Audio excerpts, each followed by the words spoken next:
నమస్తే. Welcome to GTV media. నేను మీ అంజి. అచ్చంపేట నియోజకవర్గం జిన్నుకుంట గ్రామం బల్మూరు మండలంలో ఉన్నాము. అయితే జిన్నుకుంటలో కాంగ్రెస్ తరపు నుంచి శివగారి వైఫ్ ఆహ్, స్వప్న గారు నిలబడ్డారు. అయితే ఈ ఊర్లో ఎట్లా ఉంది? గతంలో ప్రభుత్వం ఉన్నప్పుడు వీళ్ళ ఊరి పరిస్థితి ఏంటి?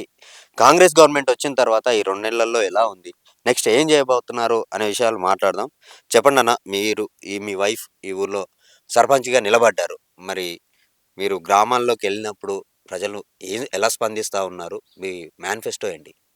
ఇప్పుడు జరుగుతున్న స్థానిక సంస్థల ఎలక్షన్‌లో భాగంగా హ్మ్. జిన్‌కుంట గ్రామంలో కాంగ్రెస్ పార్టీ హ్మ్. నాకు అంటే నా భార్య అయిన కొండ స్వప్న గారికి టికెట్ ఇచ్చి హ్మ్. బలపరిచి ఇక్కడ అభ్యర్థిగా నిల్చోబెట్టినారు.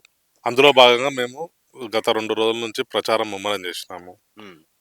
గత టీఆర్ఎస్ పరిపాలనలో జినుకుంట గ్రామం కొన్ని వ్యవస్థలు చాలా ఇబ్బంది పడ్డాయి, అస్తవ్యస్తమైనయి. హ్మ్. వాటిని సరిచేయడానికి గత 2 సంవత్సరాల నుంచి కొత్తగా ఏర్పడినట్టు ముఖ్యమంత్రి రేవంత్ రెడ్డి గారి ప్రభుత్వం హ్మ్. తీవ్ర కృషి చేస్తుంది. హ్మ్. అందులో భాగంగా మా అచ్చంపేట శాసనసభ్యులు హ్మ్. డాక్టర్ వంశకృష్ణ గారు హ్మ్. జినుకుంట విలేజ్‌కి అన్ని రకాలుగా సహకరించి హ్మ్. మొదటిగా పైలట్ ప్రాజెక్ట్ ఇచ్చి హ్మ్. త్వరితగతిన 73 ఇండ్లు హ్మ్. మాకు శాంక్షన్ చేయడం జరిగింది. హ్మ్. దానితో పాటు శిథిలావస్థలో ఉన్న ఒక వాటర్ ట్యాంక్‌కి హ్మ్. శాంక్షన్ చేసినారు. 21,00,00,000 బడ్జెట్‌తో వాటర్ ట్యాంక్ శాంక్షన్ చేయించినారు. హ్మ్. గత 10 సంవత్సరాల నుంచి మెయిన్ రోడ్ హ్మ్. గాంధీ విగ్రహం దగ్గర నుంచి హైవే వరకు మెయిన్ రోడ్ ఇప్పటి వరకు కూడా రోడ్డు లేక చాలా ఇబ్బంది పడుతున్నాం మా గ్రామ ప్రజలు. హ్మ్. అటువంటి రోడ్ కూడా ఈ మధ్య కాలంలో హ్మ్. డబల్ సీసీగా హ్మ్. ఎన్ఆర్జీఎస్‌లో ₹1,00,00,000 వ్యయంతో శాంక్షన్ చేయించినారు. హ్మ్. ప్రొసీడింగ్ కూడా వచ్చింది. హ్మ్. త్వరలో మోస్ట్ ప్రాబబ్లీ అంటే 1 మంత్‌లో హ్మ్. ఒక నెలలో హ్మ్.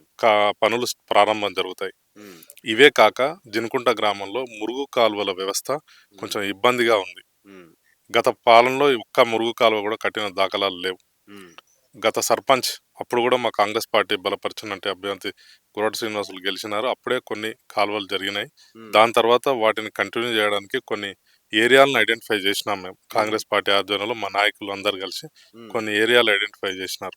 హ్మ్. ఆ ఏరియాలలో అండర్ గ్రౌండ్ డ్రైనేజ్ వ్యవస్థ నిర్మించడానికి మేము ఇప్పుడు సుముఖంగా ఉన్నాము. మా హ్మ్. ప్రణాళికలు రూపొందించినాము. హ్మ్. దానితో పాటు కొన్ని ముఖ్య వీధుల్లో హ్మ్. ఎలక్ట్రిసిటీ స్తంభాలు లేవు. హ్మ్. దాని వలన చాలా ఇబ్బంది పడుతున్నారు ప్రజలు. హ్మ్. అవి కూడా కొన్ని ఐడెంటిఫై చేసినాము. హ్మ్. 100% మేము కూడా కరెంట్ స్తంభాలు శాంక్షన్ చేయించుకొని అవి కూడా త్వరితగతిన పూర్తి చేస్తాం ఎలక్షన్లు అయిన తర్వాత. హ్మ్. వాటితో పాటు హ్మ్. లైబ్రరీ, హ్మ్. పిల్లలు చదువుకోవడానికి ఒక లైబ్రరీ లేదు. హ్మ్. యువత చాలామంది కాంపిటేటివ్ ఎగ్జామ్స్‌కి ప్రిపేర్ అయితున్నారు. హ్మ్. మేము సర్పంచ్ అయిన తర్వాత మా పార్టీ ఆధ్వర్యంలో గాని, మా గ్రామ ప్రజల సహకారంతో గాని ఒక హ్మ్. లైబ్రరీని ఏర్పాటు చేస్తాము. హ్మ్.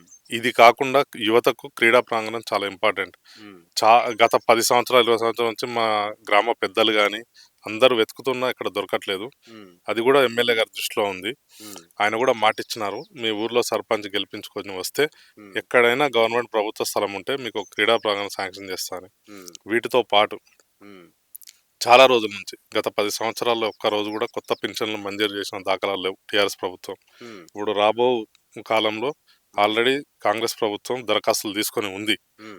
అందులో కూడా చాలామంది దరఖాస్తు చేసుకున్నారు. హ్మ్. ఆ దరఖాస్తుదారుల్లో అర్హులైన వారిని గుర్తించి హ్మ్. అందరికీ వృద్ధాప్య పింఛన్లు గానీ, విడో పింఛన్లు గానీ ఇప్పియడానికి మా నాయకుల సహకారంతో నేను కృషి చేస్తాను. హ్మ్.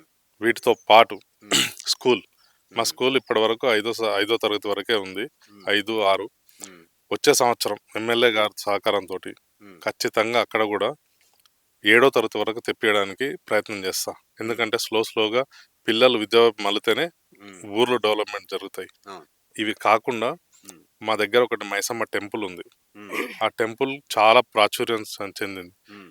అదొక కమ్యూనిటీ అంటే యాదవ్ కమ్యూనిటీ వాళ్ళు జినుకుంట ప్రజలు అందరూ ఒక హ్మ్. గ్రామ దేవతగా మొక్కుతుంటారు. హుహు. కాబట్టి ఆ టెంపుల్ గూడా అందరి సహకారంతోటి, హ్మ్. గ్రామ ప్రజల సహకారంతో డెవలప్ జేసి హ్మ్. తద్వారా జినుకుంట పేరు ఈ నార్కల్ జిల్లాలో వినిపించేలాగా చేయడానికి ప్రణాళికలు సిద్ధం జేసినాం. హ్మ్. అందరి సహకారంతో. హ్మ్. నాయకులందరూ దాని మీద చాలా సుముఖంగా ఉన్నారు.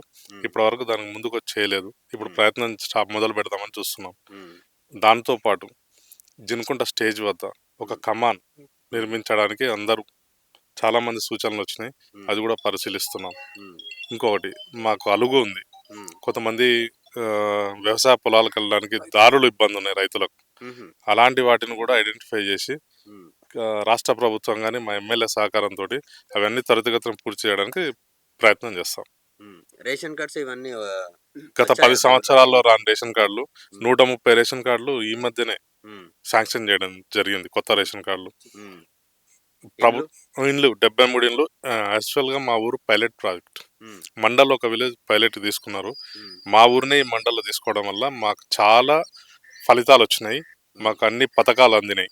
ఉమ్, కాబట్టి ఆ రుణం జినుకుంట గ్రామ ప్రజలు తీర్చుకుంటారు అనుకుంటున్నాం, ఓటు రూపంలో వేసి కాంగ్రెస్ పార్టీని గెలిపించి. ఉమ్. ఇప్పటివరకు అయితే ఈ ప్రణాళిక వేసుకొని ముందుకెళ్తున్నాం. చూద్దాం, గెలిచిన తర్వాత ఇంకా కొన్ని గుర్తులు వచ్చాయా మీకు? ఆ, మాకు కాంగ్రెస్ పార్టీ అభ్యర్థి అయిన కొండ స్వప్న గారికి ఉంగరం గుర్తు వచ్చింది. ఉమ్, సో ఉంగరం గుర్తుకి జినుకుంట గ్రామ ప్రజలందరూ భారీ ఎత్తున ఓట్లు వేసి అత్యధిక మెజార్టీతో గెలిపించి మమ్మల్ని ఆశీర్వదిస్తారని కోరుకుంటున్నాం.